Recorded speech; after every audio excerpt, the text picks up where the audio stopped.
So we're here with Elisa, and she works at the Maritime Museum and is going to give us a tour of this harbor and show us, as boaters, what we need to know. So, Elisa, what are we looking at right here? What are these marker buoys all about? There's actually an underwater wall or a reef in there, and it's part of the old infrastructure from when Burlington was the third largest lumber port in the United States in the 1860s and 70s. Mm-hmm. And these walls that are now, have the ice is taken up the top of them, but the underwater portion is still there. So this is kind of the remains of the old industrial infrastructure from the 1800s. Mm-hmm. Now, that looks like a fishing pier too, is it, or some sort of a public pier? That's a public pier. That's the promenade, and that's a fairly recent addition. It's only been there for about 15 years or so. Mm-hmm. In the 1980s, they were able to get the waterfront back for the people because all of this is filled land.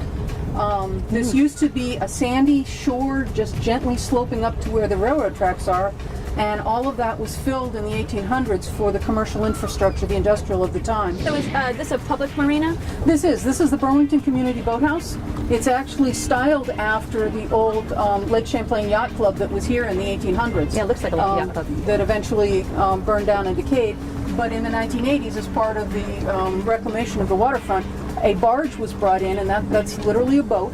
And it has community space, it has restaurants, everything. And around it, there's a combination of transient docks as well as locals for a place where people can tie up their boat for the entire summer. Now, you say they serve food in there? Yeah, this is the Splash restaurant right there. Oh, yeah. You see the umbrellas on the dock? That's part of Splash. So this whole harbor is protected by this breakwater, stone breakwater, so good protection, right? Mm-hmm. And how deep did you say it is on either side of that breakwater? It's 35 to 40 feet approximately in that area.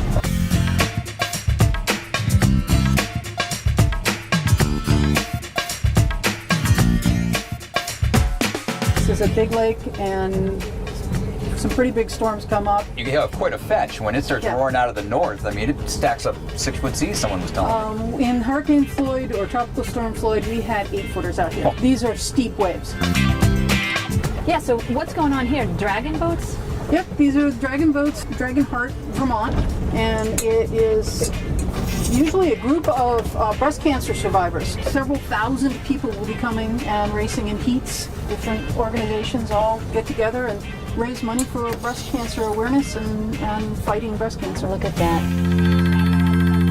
Thank you, Elisa, for the great informative tour of Burlington Harbor. You gave us a great sense of some of the things you need to know as a boater when visiting this place. Glad to be able to help.